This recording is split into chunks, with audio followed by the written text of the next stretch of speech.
ನಮಸ್ಕಾರ ಸ್ನೇಹಿತರೆ, ಜಗತ್ತಿನಲ್ಲಿ ಎಷ್ಟೋ ಅಪಾಯಕಾರಿ ಹಾವುಗಳ ಬಗ್ಗೆ ಕೇಳಿರ್ತೀರಾ.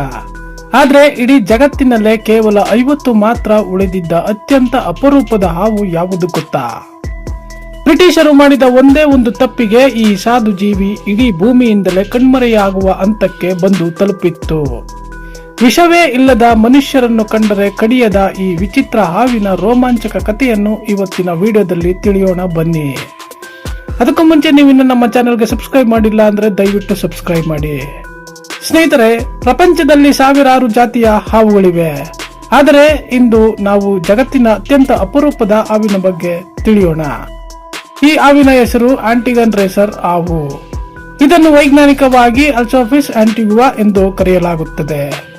ಇದು ಇಡೀ ಜಗತ್ತಿನಲ್ಲಿ ಕೇವಲ ಒಂದೇ ಒಂದು ದೇಶದ ಪುಟ್ಟ ದ್ವೀಪಗಳಲ್ಲಿ ಮಾತ್ರ ಕಂಡುಬರುತ್ತದೆ. ಆ ದೇಶವೇ ಕೆರಬಿಯನ್ ಸಮುದ್ರದಲ್ಲಿರುವ ಆಂಟಿಗುವಾ ಮತ್ತು ಬಾರ್ಬುಡಾ. ಒಂದು ಕಾಲದಲ್ಲಿ ಈ ಹಾವುಗಳು ಅಲ್ಲಿನ ಪ್ರಮುಖ ದ್ವೀಪದಲ್ಲಿ ಲಕ್ಷಾಂತರ ಸಂಖ್ಯೆಯಲ್ಲಿದ್ದವು. ಆದರೆ 1955ರ ವೇಳೆಗೆ ಅವುಗಳ ಸಂಖ್ಯೆ ಕೇವಲ 51ಕ್ಕೆ ಬಂದು ತಲುಪಿತ್ತು. ಹೌದು, ಇಡೀ ಜಗತ್ತಿನಲ್ಲೇ ಕೇವಲ 51 ಹಾವುಗಳು ಮಾತ್ರ ಬದುಕಿದ್ದವು. ಅದಕ್ಕಾಗಿಯೇ ಇದನ್ನು ಜಗತ್ತಿನ ಅತ್ಯಂತ ಅಪರೂಪದ ಹಾವು ಎಂದು ಘೋಷಿಸಲಾಯಿತು. ಇದು ಅಳಿವಿನ ಅಂಚಿನಲ್ಲಿದ್ದ ಅತ್ಯಂತ ದುರದೃಷ್ಟಕರ ಜೀವಿಗಳ ಪಟ್ಟಿಯಲ್ಲಿ ಮೊದಲ ಸಾಲಿನಲ್ಲಿತ್ತು. ಈ ಹಾವುಗಳು ಕಣ್ಮರೆಯಾಗಲು ಮನುಷ್ಯರು ಮತ್ತು ಕೆಲವು ಪ್ರಾಣಿಗಳು ಕಾರಣವಾದವು. ಬ್ರಿಟಿಷರ ಕಾಲದಲ್ಲಿ ಹಡಗುಗಳ ಮೂಲಕ ಈ ದ್ವೀಪಕ್ಕೆ ಕಪ್ಪು ಇಲಿಗಳು ಪ್ರವೇಶಿಸಿದವು. ಈ ಇಲಿಗಳು ಆಂಟಿಗನ್ ರೇಸರ್ ಹಾವುಗಳ ಮೊಟ್ಟೆಗಳನ್ನು ತಿನ್ನಲು ಪ್ರಾರಂಭಿಸಿದವು. ಇಲಿಗಳ ಕಾಟ ತಪ್ಪಿಸಲು ಮನುಷ್ಯರು ಏಷ್ಯಾದಿಂದ ಮುಂಗುಸಿಗಳನ್ನು ತಂದು ಬಿಟ್ಟರು. ಆದರೆ ಆ ಮುಂಗುಸಿಗಳು ಇಲಿಗಳನ್ನು ಬಿಟ್ಟು ಈ ಅಪರೂಪದ ಹಾವುಗಳನ್ನೇ ಬೇಟೆಯಾಡಿ ತಿನ್ನಲು ಶುರು ಮಾಡಿದವು. ಪರಿಣಾಮವಾಗಿ ಪ್ರಮುಖ ದ್ವೀಪದಲ್ಲಿದ್ದ ಎಲ್ಲಾ ಆಂಟಿಗನ್ ರೇಸರ್ ಹಾವುಗಳು ನಾಶವಾದವು. ಕೇವಲ ಆಂಟಿಗುವಾ ಪಕ್ಕದಲ್ಲಿರುವ ಗ್ರೇಟ್ ಬರ್ಡ್ ಐಲ್ಯಾಂಡ್ ಎಂಬ ಪುಟ್ಟ ದ್ವೀಪದಲ್ಲಿ ಮಾತ್ರ ಕೆಲವು ಹಾವುಗಳು ಉಳಿದುಕೊಂಡವು. ಈ ದ್ವೀಪದ ವಿಸ್ತೀರ್ಣ ಕೇವಲ 8 ಹೆಕ್ಟೇರ್ ಎಂದರೆ ನೀವು ನಂಬಲೇಬೇಕು. ಈ ಹಾವಿನ ಅತ್ಯಂತ ದೊಡ್ಡ ವಿಶೇಷತೆ ಎಂದರೆ ಇದಕ್ಕೆ ವಿಷವೇ ಇಲ್ಲ. ಹೌದು, ಇದು ಸಂಪೂರ್ಣವಾಗಿ ವಿಷರಹಿತವಾದ ಒಂದು ಸಾಧು ಪ್ರಾಣಿ. ಇದು ಮನುಷ್ಯರನ್ನು ಕಂಡರೆ ಕಡಿಯಲು ಬರುವುದಿಲ್ಲ. ಬದಲಿಗೆ ಅತ್ಯಂತ ಶಾಂತವಾಗಿ ನಡೆದುಕೊಳ್ಳುತ್ತದೆ. ಮನುಷ್ಯರು ಇದನ್ನು ಕೈಯಲ್ಲಿ ಹಿಡಿದರೂ ಇದು ಯಾವುದೇ ಹಾನಿ ಮಾಡುವುದಿಲ್ಲ. ಈ ಹಾವುಗಳು ಗಾತ್ರದಲ್ಲಿ ತುಂಬಾ ದೊಡ್ಡದೇನೂ ಇರುವುದಿಲ್ಲ. ಇವುಗಳ ಗರಿಷ್ಠ ಉದ್ದ ಕೇವಲ 3 ಅಡಿ ಅಥವಾ 1 ಮೀಟರ್ ಮಾತ್ರ ಇರುತ್ತದೆ. ಆಂಟಿಗನ್ ರೇಸರ್ ಹಾವುಗಳಲ್ಲಿ ಗಂಡು ಮತ್ತು ಹೆಣ್ಣು ಹಾವುಗಳನ್ನು ಸುಲಭವಾಗಿ ಗುರುತಿಸಬಹುದು. ಗಂಡು ಹಾವುಗಳು ಸಾಮಾನ್ಯವಾಗಿ ಕಡು ಕಂದು ಬಣ್ಣವನ್ನು ಹೊಂದಿರುತ್ತವೆ ಮತ್ತು ಅವುಗಳ ಮೇಲೆ ತಿಳಿ ಕಂದು ಚುಕ್ಕೆಗಳಿರುತ್ತವೆ. ಆದರೆ ಹೆಣ್ಣು ಹಾವುಗಳು ಬೆಳ್ಳಿಯಂತಹ ಬೂದು ಬಣ್ಣದಲ್ಲಿ ಕಾಣಿಸಿಕೊಳ್ಳುತ್ತವೆ. ಹೆಣ್ಣು ಹಾವುಗಳ ಗಾತ್ರ ಮತ್ತು ತಲೆ ಗಂಡು ಹಾವುಗಳಿಗಿಂತ ದೊಡ್ಡದಾಗಿರುತ್ತದೆ. ಈ ಹಾವುಗಳು ರಾತ್ರಿಯ ಸಮಯದಲ್ಲಿ ಸಂಪೂರ್ಣವಾಗಿ ವಿಶ್ರಾಂತಿ ಪಡೆಯುತ್ತವೆ. ಇವು ಕೇವಲ ಹಗಲಿನ ವೇಳೆಯಲ್ಲಿ ಮಾತ್ರ ಸಕ್ರಿಯವಾಗಿರುತ್ತವೆ ಮತ್ತು ಬೇಟೆಯಾಡುತ್ತವೆ. ಹಗಲಿನಲ್ಲಿ ಬೇಟೆಯಾಡುವ ಇಂತಹ ಜೀವಿಗಳನ್ನು ಡಯರ್ನಲ್ ಎಂದು ಕರೆಯಲಾಗುತ್ತದೆ. ಇವುಗಳ ಮುಖ್ಯ ಆಹಾರ ಅಲ್ಲಿನ ಸ್ಥಳೀಯ ಹಲ್ಲಿಗಳು. ಅದರಲ್ಲೂ ವಿಶೇಷವಾಗಿ ಆಂಟಿಗನ್ ಅನೋಲ್ ಎಂಬ ಹಲ್ಲಿಗಳನ್ನು ಇವು ಹೆಚ್ಚಾಗಿ ತಿನ್ನುತ್ತವೆ. ಇವು ಹಲ್ಲಿಗಳನ್ನು ಹಿಡಿಯಲು ಎಲೆಗಳ ರಾಶಿಯ ಕೆಳಗೆ ಗಂಟೆಗಟ್ಟಲೆ ಅಡಗಿ ಕುಳಿತುಕೊಳ್ಳುತ್ತವೆ. ಹಲ್ಲಿಗಳು ಹತ್ತಿರ ಬಂದ ತಕ್ಷಣ ಅತ್ಯಂತ ವೇಗವಾಗಿ ದಾಳಿ ಮಾಡಿ ಅವುಗಳನ್ನು ಹಿಡಿಯುತ್ತವೆ. ಇವುಗಳ ಬೇಟೆಯಾಡುವ ಶೈಲಿ ತುಂಬಾ ಚುರುಕಾಗಿರುವುದರಿಂದಲೇ ಇವುಗಳಿಗೆ ರೇಸರ್ ಎಂಬ ಹೆಸರು ಬಂದಿದೆ. ಈ ಹಾವುಗಳು ಮರ ಹತ್ತುವುದರಲ್ಲಿ ಮತ್ತು ಕಲ್ಲುಗಳ ನಡುವೆ ಓಡಾಡುವುದರಲ್ಲಿ ತುಂಬಾ ಎಕ್ಸ್ಪರ್ಟ್. ಇವುಗಳ ಸಂತಾನೋತ್ಪತ್ತಿಯ ಅವಧಿ ಸಾಮಾನ್ಯವಾಗಿ ವರ್ಷದ ಮಧ್ಯಭಾಗದಲ್ಲಿ ಆರಂಭವಾಗುತ್ತದೆ. ಹೆಣ್ಣು ಹಾವುಗಳು ವರ್ಷಕ್ಕೆ ಒಮ್ಮೆ ಮಾತ್ರ ಮೊಟ್ಟೆಗಳನ್ನು ಇಡುತ್ತವೆ. ಇವು ಒಂದೇ ಬಾರಿಗೆ ಕೇವಲ 4 ರಿಂದ 15 ಮೊಟ್ಟೆಗಳನ್ನು ಮಾತ್ರ ಇಡಲು ಸಾಧ್ಯ. ಮೊಟ್ಟೆಗಳನ್ನು ಇಡಲು ಇವು ಕಲ್ಲುಗಳ ಸಂಧಿ ಅಥವಾ ಕೊಳೆತ ಎಲೆಗಳ ರಾಶಿಯನ್ನು ಆಯ್ಕೆ ಮಾಡಿಕೊಳ್ಳುತ್ತವೆ. ಮೊಟ್ಟೆಗಳಿಂದ ಮರಿಗಳು ಹೊರಬರಲು ಸುಮಾರು 2 ತಿಂಗಳ ಸಮಯ ಬೇಕಾಗುತ್ತದೆ.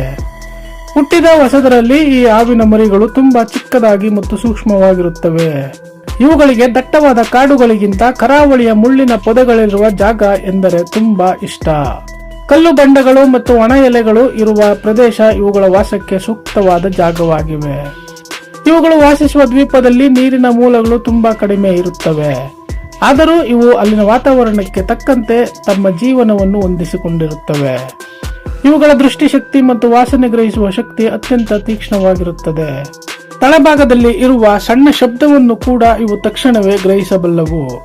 ಈ ಹಾವುಗಳು ಪರಿಸರ ವ್ಯವಸ್ಥೆಯನ್ನು ಸಮತೋಲನದಲ್ಲಿಡಲು ತುಂಬಾ ಸಹಾಯ ಮಾಡುತ್ತವೆ. ದ್ವೀಪದಲ್ಲಿ ಹಲ್ಲಿಗಳ ಸಂಖ್ಯೆ ಅತಿಯಾಗಿ ಹೆಚ್ಚಾದಂತೆ ಇವು ನಿಯಂತ್ರಿಸುತ್ತವೆ. ಇವುಗಳು ಅಳಿವಿನ ಅಂಚಿಗೆ ಹೋದಾಗ ಅಲ್ಲಿಗೆ ಸಂಪೂರ್ಣ ಪರಿಸರ ವ್ಯವಸ್ಥೆ ಹಾಳಾಗುವ ಭೀತಿ ಎದುರಾಗಿತ್ತು. ಇದನ್ನು ಗಮನಿಸಿದ ಅಂತಾರಾಷ್ಟ್ರೀಯ ಪರಿಸರ ಸಂಸ್ಥೆಗಳು ತಕ್ಷಣವೇ ಎಚ್ಚೆತ್ತುಕೊಂಡವು. 1995ರಲ್ಲಿ ಆಂಟಗನ್ ರೇಸರ್ ಕನ್ಸರ್ವೇಷನ್ ಪ್ರಾಜೆಕ್ಟ್ ಎಂಬ ಯೋಜನೆಯನ್ನು ಆರಂಭಿಸಲಾಯಿತು. ಈ ಯೋಜನೆಯ ಮುಖ್ಯ ಉದ್ದೇಶ ಈ ಹಾವುಗಳನ್ನು ಸಂಪೂರ್ಣವಾಗಿ ಉಳಿಸುವುದಾಗಿತ್ತು. ವಿಜ್ಞಾನಿಗಳು ಮತ್ತು ಸ್ವಯಂ ಸೇವಕರು ಸೇರಿ ಮೊದಲು ಆ ಪುಟ್ಟ ದ್ವೀಪಕ್ಕೆ ಭೇಟಿ ನೀಡಿದರು. ಹಾವುಗಳಿಗೆ ಶತ್ರುವಾಗಿದ್ದ ಎಲ್ಲ ಕಪ್ಪು ಇಲಿಗಳನ್ನು ಆ ದ್ವೀಪದಿಂದ ಸಂಪೂರ್ಣವಾಗಿ ನಿರ್ಮೂಲನೆ ಮಾಡಿದರು. ಇಲಿಗಳು ಇಲ್ಲದಾದ ಮೇಲೆ ಹಾವುಗಳ ಮೊಟ್ಟೆಗಳು ಸುರಕ್ಷಿತವಾಗಿ ಉಳಿಯಲು ಆರಂಭಿಸಿದವು. ಇದರ ಜೊತೆಗೆ ಸ್ಥಳೀಯ ಜನರಲ್ಲಿ ಈ ಹಾವಿನ ಬಗ್ಗೆ ಇದ್ದ ತಪ್ಪು ಕಲ್ಪನೆಗಳು ಹೋಗಲಾಡಿಸಿದರು. ಜನರು ಇದನ್ನು ವಿಷಕಾರಿ ಎಂದು ಭಾವಿಸಿ ಕೊಲ್ಲಬಾರದು ಎಂದು ಜಾಗೃತಿ ಮೂಡಿಸಿದರು. ಈ ಸಂರಕ್ಷಣಾ ಕಾರ್ಯದಿಂದಾಗಿ ಹಾವುಗಳ ಸಂಖ್ಯೆ ನಿಧಾನವಾಗಿ ಹೆಚ್ಚಲು ತೊಡಗಿತು. ಕೇವಲ 51 ಇದ್ದ ಹಾವುಗಳ ಸಂಖ್ಯೆ ಕೆಲವು ವರ್ಷಗಳಲ್ಲಿ 500ರ ಗಡಿ ದಾಟಿತು. ನಂತರ ವಿಜ್ಞಾನಿಗಳು ಈ ಹಾವುಗಳನ್ನು ಹತ್ತಿರದ ಇನ್ನೂ 3 ಸಣ್ಣ ದ್ವೀಪಗಳಿಗೆ ಸ್ಥಳಾಂತರಿಸಿದರು. ಆ ದ್ವೀಪಗಳ ಹೆಸರು ಗ್ರೀನ್ ಐಲ್ಯಾಂಡ್, ಯಾರ್ಕ್ ಐಲ್ಯಾಂಡ್ ಮತ್ತು ರಾಬಿಟ್ ಐಲ್ಯಾಂಡ್. ಈ 4 ದ್ವೀಪಗಳಲ್ಲಿ ಈಗ ಆಂಟಗನ್ ರೇಸರ್ ಹಾವುಗಳು ನೆಮ್ಮದಿಯಾಗಿ ಬದುಕುತ್ತಿವೆ. ಪ್ರಸ್ತುತ ಜಗತ್ತಿನಲ್ಲಿ ಇವುಗಳ ಒಟ್ಟು ಸಂಖ್ಯೆ ಸುಮಾರು 1100ಕ್ಕಿಂತ ಹೆಚ್ಚಾಗಿದೆ ಎಂದು ಅಂದಾಜಿಸಲಾಗಿದೆ. ಕೇವಲ 50 ಹಾವುಗಳಿಂದ ಇಷ್ಟೊಂದು ಸಂಖ್ಯೆಗೆ ಬೆಳೆಸಿರುವುದು ವಿಶ್ವದ ಅತಿ ದೊಡ್ಡ ಯಶಸ್ವಿ ಕನ್ಸರ್ವೇಷನ್ ಸ್ಟೋರಿ. ಆದಾಗ್ಯೂ ಇಂದಿಗೂ ಇವುಗಳನ್ನು ಸಂಪೂರ್ಣವಾಗಿ ಅಪಾಯದಿಂದ ಹೊರಬಂದಿದೆ ಎಂದು ಹೇಳಲಾಗುವುದಿಲ್ಲ. IUCN ರೆಡ್ ಲಿಸ್ಟ್ ನಲ್ಲಿ ಇವುಗಳನ್ನು ಇಂದಿಗೂ ಕ್ರಿಟಿಕಲಿ ಎಂಡೇಂಜರ್ಡ್ ಪಟ್ಟಿಯಲ್ಲಿ ಇಡಲಾಗಿದೆ. ಏಕೆಂದರೆ ಇವು ವಾಸಿಸುವ ದ್ವೀಪಗಳು ತುಂಬಾ ಚಿಕ್ಕದಾಗಿವೆ ಮತ್ತು ಸೀಮಿತವಾಗಿವೆ.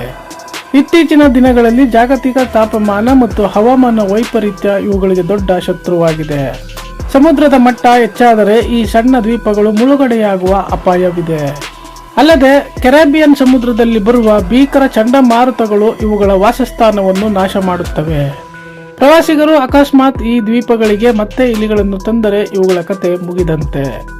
ಹಾಗಾಗಿ ಈ ದ್ವೀಪಗಳಿಗೆ ಪ್ರವಾಸಿಗರು ಬರುವುದನ್ನು ಕಡ್ಡಾಯವಾಗಿ ನಿರ್ಬಂಧಿಸಲಾಗಿದೆ ಅಥವಾ ಕಣ್ಗಾವಲಿನಲ್ಲಿಡಲಾಗಿದೆ. ಪ್ರಕೃತಿಯಲ್ಲಿ ಪ್ರತಿಯೊಂದು ಜೀವಿಯು ತನ್ನದೇ ಆದ ಮಹತ್ವ ಹೊಂದಿದೆ ಎಂಬುದಕ್ಕೆ ಈ ಹಾವೇ ಸಾಕ್ಷಿ. ಒಂದೇ ಒಂದು ಹಾವಿನ ತಳಿಯನ್ನು ಉಳಿಸಲು ವಿಜ್ಞಾನಿಗಳು ಕಳೆದ 30 ವರ್ಷಗಳಿಂದ ನಿರಂತರವಾಗಿ ಶ್ರಮಿಸುತ್ತಿದ್ದಾರೆ. ಈ ವಿಶಿಷ್ಟ ಮತ್ತು ಸಾಧು ಹಾವಿನ ಜಗತ್ತನ್ನು ಉಳಿಸಿಕೊಳ್ಳುವುದು ಇಂದಿನ ಅತ್ಯಗತ್ಯವಾಗಿದೆ. ಇಷ್ಟು ಅಪರೂಪದ ಆಂಟಗನ್ ರೇಸರ್ ಹಾವಿನ ಬಗ್ಗೆ ಈ ಮಾಹಿತಿ ನಿಮಗೆ ಖಂಡಿತ ಹೊಸದಾಗಿರಬಹುದು. ಈ ಇಂಟ್ರೆಸ್ಟಿಂಗ್ ಮಾಹಿತಿ ನಿಮಗೆ ಇಷ್ಟವಾಗಿದ್ದರೆ ದಯವಿಟ್ಟು ಲೈಕ್ ಮಾಡಿ, ಶೇರ್ ಮಾಡಿ. ಮತ್ತೆ ಮುಂದಿನ ವಿಡಿಯೋದೊಂದಿಗೆ ಭೇಟಿಯಾಗೋಣ. ಧನ್ಯವಾದಗಳು.